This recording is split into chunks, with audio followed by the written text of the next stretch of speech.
Don't worry, nobody will remember your contributions anyway. The words hung in the air of Logan's sleek office as I stared at the severance agreement I'd just signed. 5 years of 70-hour weeks reduced to a digital signature and a dismissive comment. I maintained a neutral expression even as I felt my chest tightening. I appreciate the opportunity, I said, rising from the chair. Professional to the end. That's me, Dana Whitaker, Senior Systems Engineer, or former Senior Systems Engineer, as of 3 minutes ago. Logan Merritt, our charismatic CEO, didn't even look up from his laptop. His perfectly styled hair caught the San Diego sunlight streaming through the floor-to-ceiling windows that had been installed after our Series A funding came through. $10 million to scale the company I'd helped build from the ground up. I walked through the open office space, past rows of engineers who had no idea I wouldn't be returning tomorrow. Some of them were working with my code right now, code I'd written during countless all-nighters, code that formed the backbone of our entire product. The custom system architecture I designed when we were still working out of that dingy warehouse space downtown, when we couldn't afford air conditioning, and I'd keep coding even as sweat dripped down my back. Heading out early? Called Thomas from his desk, one of the newer hires who had no idea what was happening. Something like that, I replied with a smile that didn't reach my eyes. I packed my personal items quickly. There weren't many. A small plant, a framed photo of my sister's family, and a coffee mug. 5 years, and I could fit my personal effects into a single canvas tote. I'd given everything else to this company. As I waited for the elevator, I felt a chill creep up my spine. Logan's comment about nobody remembering my contributions wasn't just mean, it was wrong. Every line of that system architecture had my fingerprints on it. The documentation was in my unique structure, designed for my own understanding with shorthand notes that only made sense to me. I had purposely never created the comprehensive guide that had been on my to-do list for 3 years, always postponed for more urgent tasks. The elevator doors opened and I stepped inside. As they closed, I caught one last glimpse of the office that had been my second home. A thought occurred to me then. They really had no idea what they'd just done. I wasn't angry. Not yet. But I was suddenly very, very aware of my value, and of the precise location of every original architecture draft, version log, and IP-related correspondence that had my name on it. I grew up in the shadow of my father's failure. He was a brilliant engineer who designed a revolutionary battery system back in the 90s. When his company went public, they pushed him out and scrubbed his name from every press release. I vowed I'd never let that happen to me. Yet here I was, 29 years old, walking away from Quantum Shift with nothing but a severance check and a non-disclosure agreement that I had carefully reviewed before signing. The NDA covered company secrets, but it didn't cover my personal documentation process or the files I deliberately sent to my personal attorney before I'd even walked into Logan's office. I'd sensed this coming 3 weeks ago. The whispers, the closed-door meetings, the way Logan had started introducing Troy, the new engineering consultant, to our investors. I wasn't paranoid. I was prepared. On the drive home, I called my attorney, Valerie Knowles. "I've been dismissed," I said simply. "They're bringing in someone with more experience." "I see," Valerie replied, her voice steady. "And the severance package?" 6 months salary, standard NDA. Nothing about intellectual property beyond what was in my employment contract. "Smart girl," Valerie said, and I could hear her smile. "The files you sent over look solid. Let's meet tomorrow to discuss options." The next day, I didn't feel the customary urge to check my work email or Slack messages. Instead, I slept until 9 a.m. for the first time in years, made myself a proper breakfast, and drove to Valerie's office with a strange sense of lightness. Valerie had laid out my files across her conference table. Architecture diagrams, version control logs, emails that clearly showed my contributions, and, most importantly, proof that I had created the custom authentication system that made Quantum Shift's product unique in the marketplace. "You've been meticulous," Valerie said. "Most people don't document like this." "My father taught me to keep receipts," I replied. "So what do you want to do with all this?" she asked, gesturing to the evidence of my 5 years of work. I sat down, considering my options. I wasn't vindictive by nature. I hadn't been raised to seek revenge, but I had been raised to value my own worth. Nothing yet, I decided, but I want to be ready. Valerie nodded, understanding perfectly. They'll come looking for you. Companies like this always do, once they realize what they've lost. And when they do, we'll be prepared. I left Valerie's office feeling strangely at peace. For the first time in 5 years, my time was my own, and I intended to use it wisely. 3 weeks after my dismissal, I was sitting in a beachside cafe, sipping an overpriced latte and scrolling through job listings, when my phone rang. The caller ID showed Joseph Bryant, Quantum Shift's CTO. "Dana," he said, his voice overly friendly. "How have you been?" "Fine, Joseph," I replied, keeping my tone neutral. "What can I do for you?" "Well, the team has been working on the next release, and they had a few questions about some of your architecture decisions. I was hoping you might have time for a quick consultation." I took a slow sip of my coffee. Consultation was an interesting choice of words.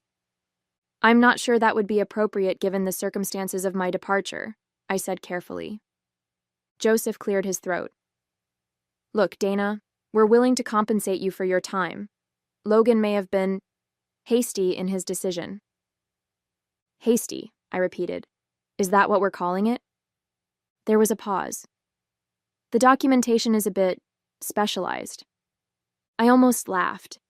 Specialized was a polite way of saying that my personal shorthand was incomprehensible to the new team. I had documented everything, yes, but in a way that made perfect sense to me, and apparently no one else. "I'm afraid I'm quite busy at the moment," I said. "Perhaps Troy, with his extensive experience, can figure it out." "Dana," Joseph began, but I cut him off. "I wish you all the best, Joseph. Truly." I ended the call. My phone buzzed immediately with a text from Joseph.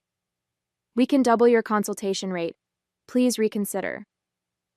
I set my phone down without replying. Let them stew for a bit. That evening, as I was making dinner, I received an email from Ethan Wilson, one of the junior engineers I had mentored.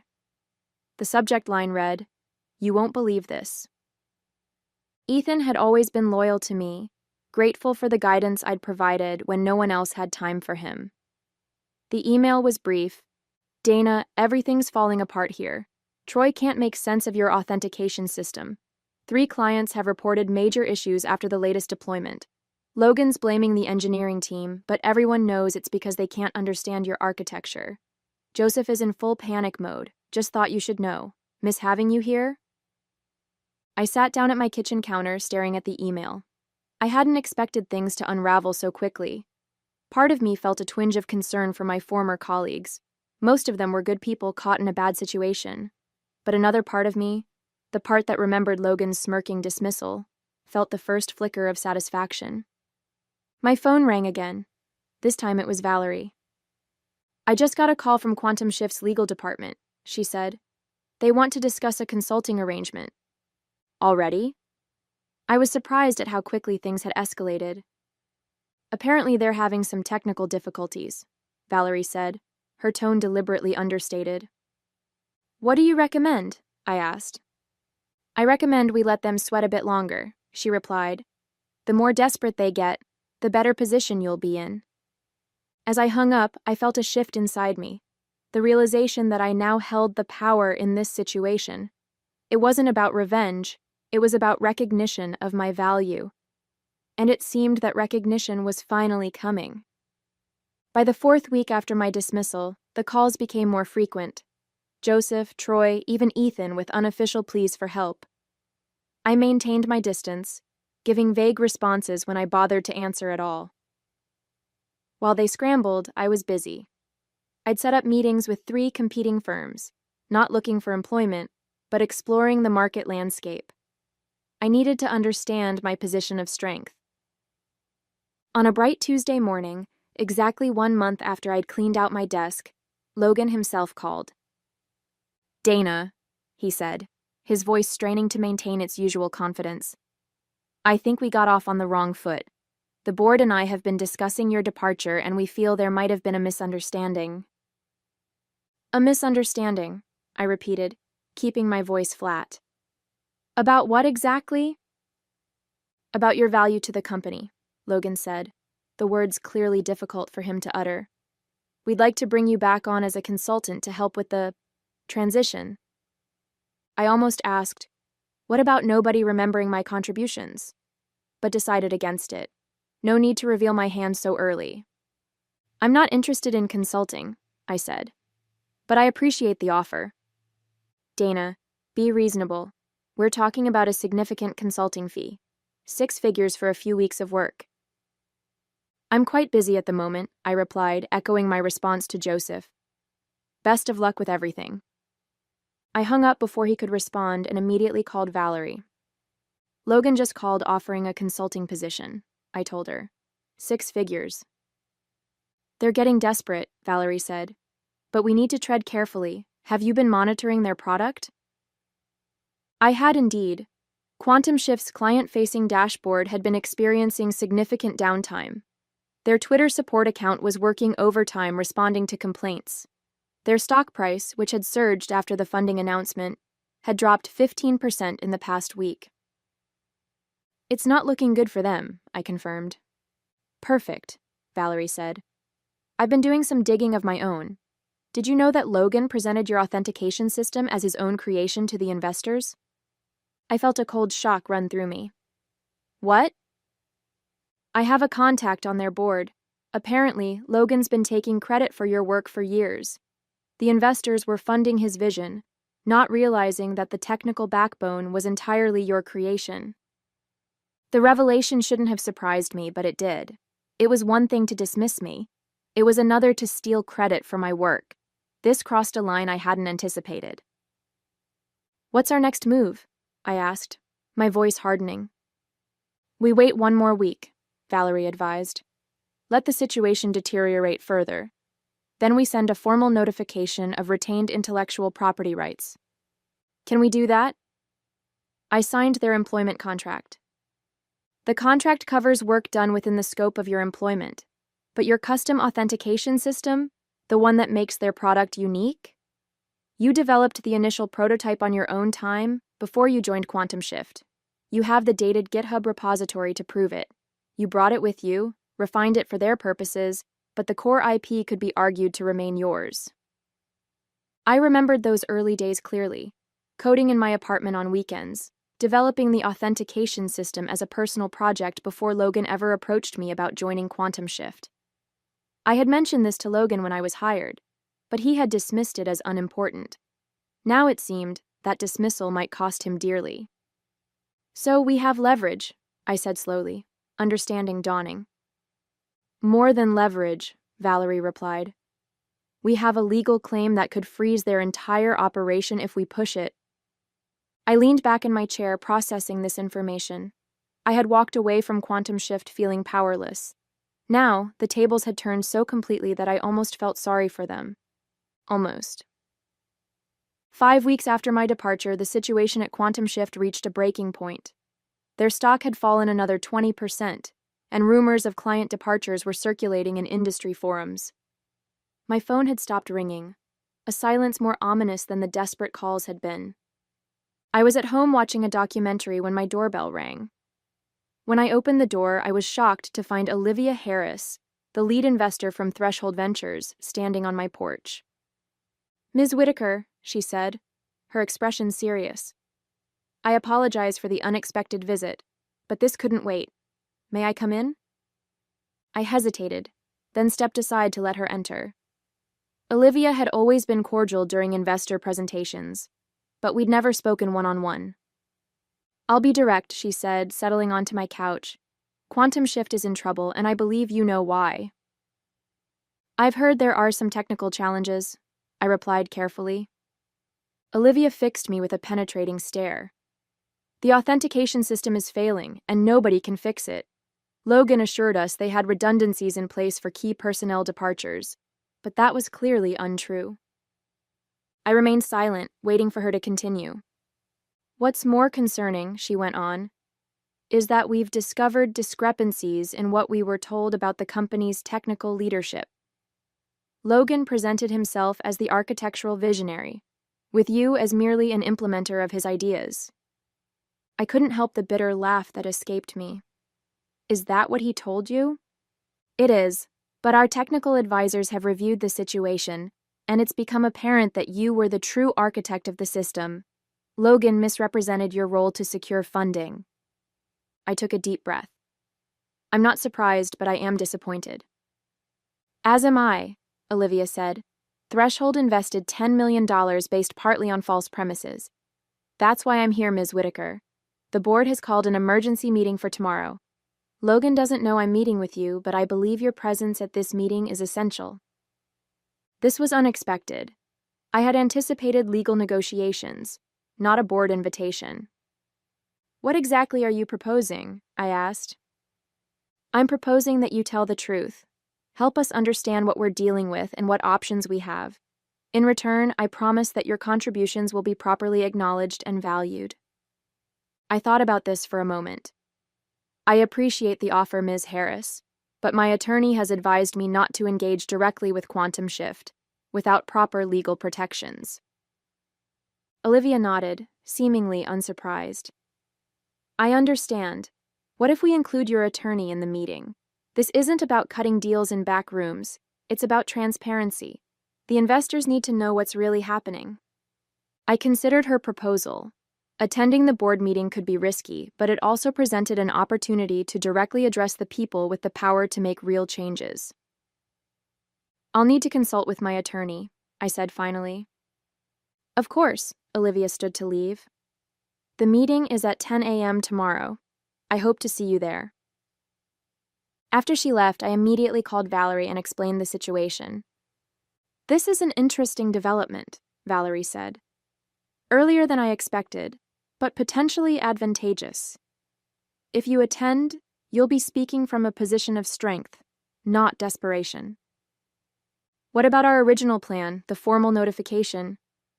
We can still proceed with that. In fact, I'd recommend sending it tonight before the meeting.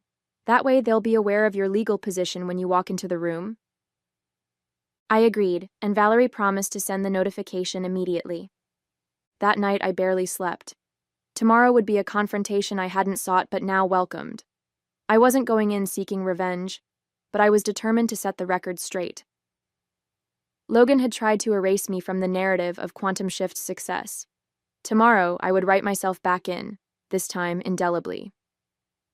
The Quantum Shift offices looked exactly the same as when I'd left 6 weeks ago, yet everything felt different. I walked through the reception area with Valerie beside me, turning heads as I passed. The whispers followed us down the hallway to the main conference room. When we entered, the tension was palpable.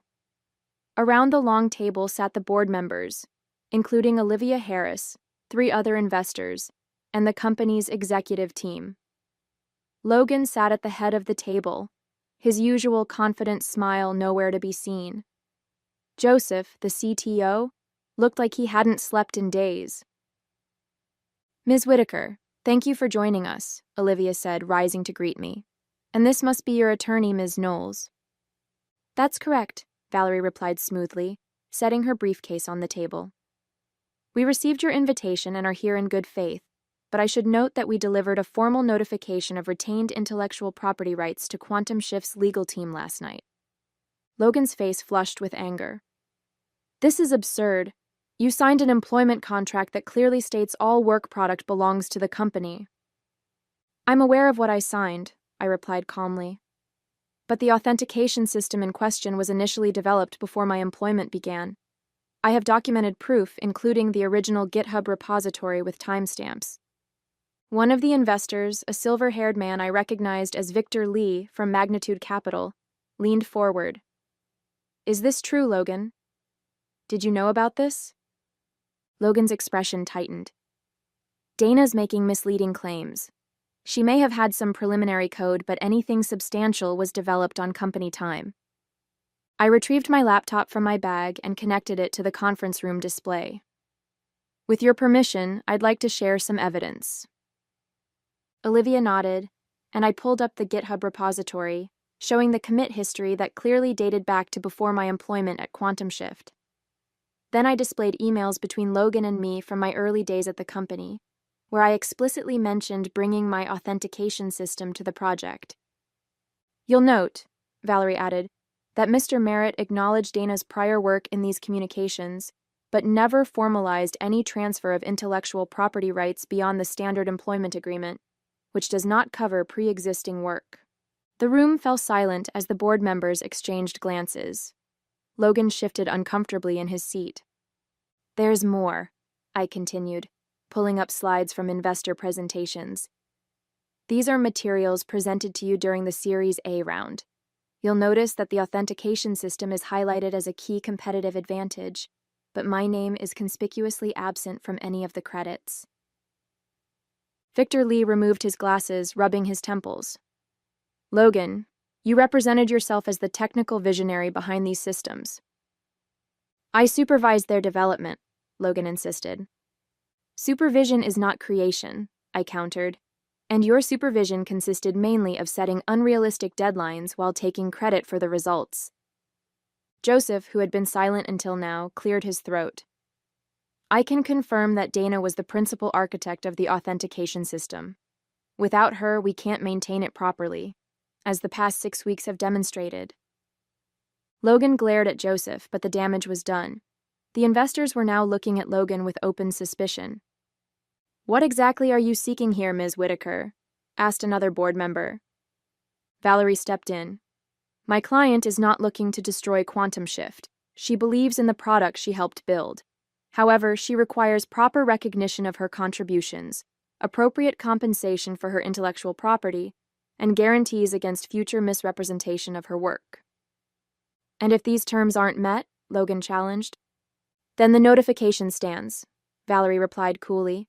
Quantum Shift will be legally prevented from using the authentication system, effectively rendering your product non-functional. The reality of the situation seemed to dawn on everyone simultaneously. Quantum Shift's $10 million valuation, their entire business model, hung in the balance. And I, the engineer they had so easily dismissed, now held the key to their survival. The emergency board meeting continued for another 3 hours. As discussions intensified, Logan's position weakened with each revelation. The board members, initially skeptical of my claims, grew increasingly convinced as more evidence emerged. Victor Lee called for a brief recess, during which the board members convened privately. When they returned, Olivia Harris addressed the room with a newfound authority. After careful consideration, the board has made several decisions, she announced. First, we're initiating an immediate leadership change. Logan, we appreciate your vision in founding Quantum Shift, but it's clear that there have been serious misrepresentations under your leadership. Logan's face went pale. You can't be serious. I built this company from nothing. With Dana's technology, Victor Lee added pointedly, a fact you deliberately concealed from us. Second, Olivia continued, we're offering Dana a new position as Chief Technology Officer, with appropriate equity compensation and full recognition for her past contributions. My heart raced. This was more than I had expected. Additionally, she said, we're proposing a licensing agreement for the authentication system with royalties on all future revenue derived from its use. Valerie and I exchanged glances. This addressed nearly everything we had hoped for. And finally, Olivia concluded, we're requiring a public correction regarding the development of Quantum Shift's core technology, acknowledging Dana's role as the principal architect. Logan stood up abruptly. This is a mistake. You're handing the company over to someone who's holding it hostage. No, Logan, I said quietly. I'm not holding the company hostage. I'm simply ensuring that the truth is recognized. Victor Lee nodded. The board's decision is final, Logan. You can accept a reduced role as a strategic advisor, or you can leave entirely. The choice is yours. Logan looked around the table, searching for allies but finding none. Without another word, he stormed out of the room, the door slamming behind him. In the silence that followed, I realized that the vindication I felt wasn't about revenge. It was about justice. 3 months later, I stood on a small stage at Quantum Shift's headquarters, addressing our team and a handful of tech journalists. The company had undergone a remarkable transformation. Today marks an important milestone, I began. With the release of our new platform update, we're not just improving functionality. We're rebuilding on a foundation of transparency and collaborative innovation. The authentication system that had once been my solitary creation was now maintained by a team of talented engineers, all of whom received proper credit for their contributions. The documentation was comprehensive and accessible, ensuring that the company would never again be dependent on a single person's knowledge. After the announcement, Olivia approached me, smiling warmly. The investors are impressed with the turnaround. User complaints are down 87% and we're seeing former clients return. It's a team effort, I replied, genuinely proud of what we had accomplished. True, but your leadership has been the catalyst. By the way, have you heard about Logan? I shook my head. Logan had chosen to leave the company entirely, rejecting the board's offer of an advisory role. He's trying to launch another startup, Olivia said, but he's finding it difficult to secure funding. Word travels fast in this industry. I felt a momentary pang of sympathy. I hope he learns from this experience. As do I, Olivia agreed, though some lessons come at a higher cost than others. Later that day, I received an unexpected email from Logan. It was brief. Dana, I owe you an apology. I should have valued your contributions instead of trying to diminish them. The company is better off in your hands. Logan. I sat at my desk contemplating how to respond. In the end, I kept it simple. Logan, thank you for the apology. I wish you success in your future endeavors. Sometimes the most valuable lessons are the most painful ones. Dana. It wasn't about forgiveness or forgetting. It was about acknowledging the truth, something I had fought for and finally achieved.